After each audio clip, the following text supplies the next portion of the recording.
What's good, YouTube? Once again, Bongo Lesson number 6, right?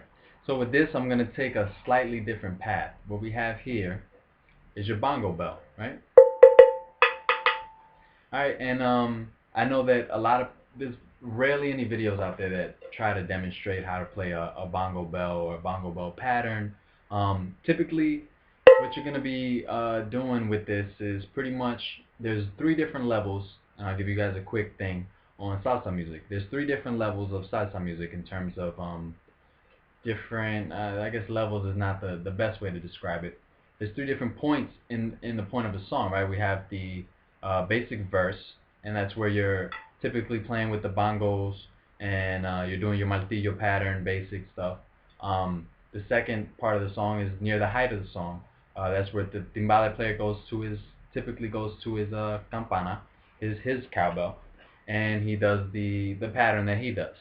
And that's typically where the bongo player does a lot of different riffs, a lot of, cortes as we call them, licks, etc. You kind of show off a little bit.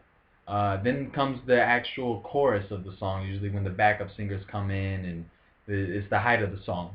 And that's where the bongo player brings out his bell, right? So normally you have the bongos in between your legs, as I was demonstrating in the other videos.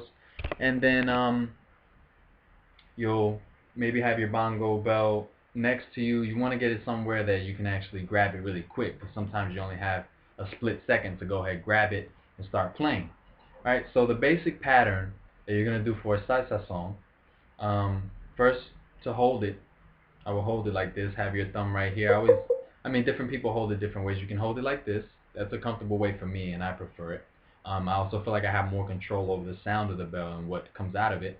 A lot of people hold it this way, which is good too. Works just fine. You want to make sure that you have a finger back here that can like go on and off to kind of mute the bell or let it ring a little more. Right, so we can play like this. You can use your finger for that, or you can use your middle finger for it. Either way. Right. Like I said, I feel more comfortable, like I have more control holding it this way. So the basic pattern is just going to be 2 on the bottom, and then 1 at the top. So ki-ki-kum, right?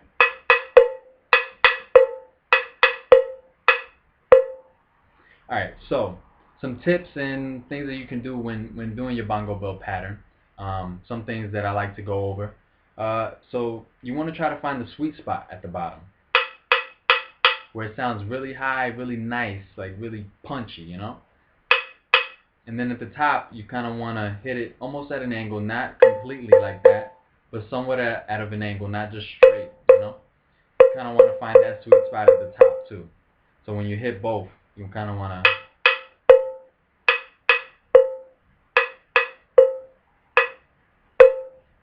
Alright, so when you're doing that pattern,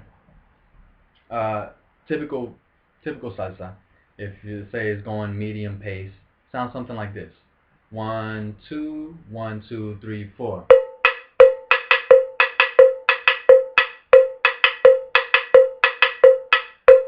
Alright, if you notice there, what I'm really doing is every third hit that I make at the bottom, I do 1 here to kind of accent the sound. So if you hear it, it's...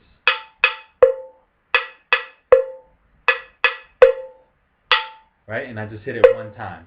And that kind of gives it a little like, kick back and forward, kind of pulls the song a little bit. That's a good measure to go by. I try to do it like every 3 times just to keep it consistent, also keep it sounding good, and you'll be surprised at like the difference that it makes and how much you and the other musicians around you will notice it.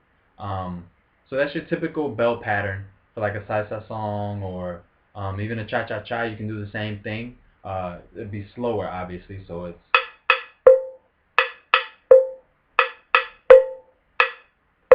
Right? And if you guys notice, I'm letting go and closing it. Letting go and closing my finger back here. And what that does is let the sound come out really loud and open. But when I close it, see, I'm stopping the sound. So it's kind of like I have direct control over it. So what I typically like to do is I keep it closed while I'm hitting down here. And I let it go when I hit the top of it. Right? And the reason for that is just to be a little more, make it louder, make it more lively. If you were to keep it closed, it would sound like this. And that's not bad. I mean, if you got to play a little lighter, maybe you're playing for a wedding, or maybe you're playing at somewhere where people are trying to talk and you don't want to be super loud. So that's fine. You can play. But if you're playing a big orchestra, the music's going, people are dancing.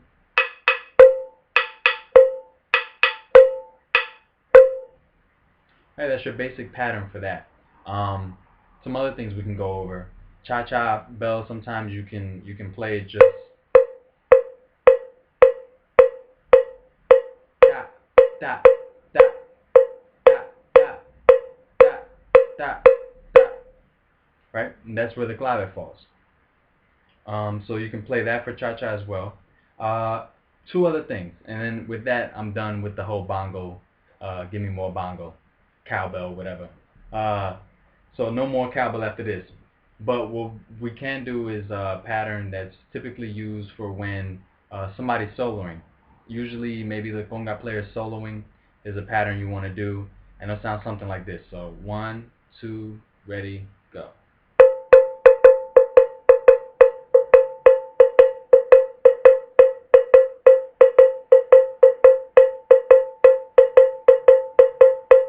Da da da da da da da da da da da da. It's pretty much the same cascara pattern that a timbalero would play, but since he's playing the bell, he's playing a different pattern. So that can be to kind of give a signal to the conga player to solo a little bit, to do his thing.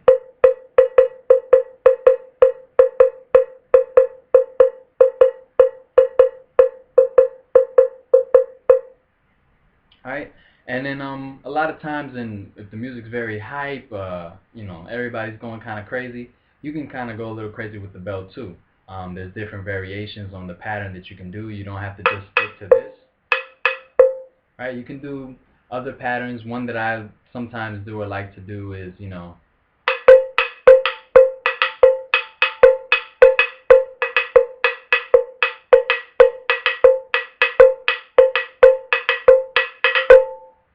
right, something simple like that, and you keep that going throughout the song, or you can do it at certain parts. And you also have your other lower bells. This is a wider bell. Typically, the ones that are, wider like this way, they're gonna be more high pitched sound. So, right, this bell looks more like a pancake kind of, and it sounds a lot lower.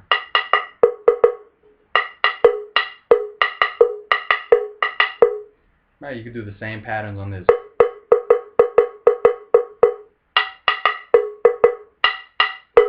Always try to find that sweet spot where it sounds its highest, hit around the bottom.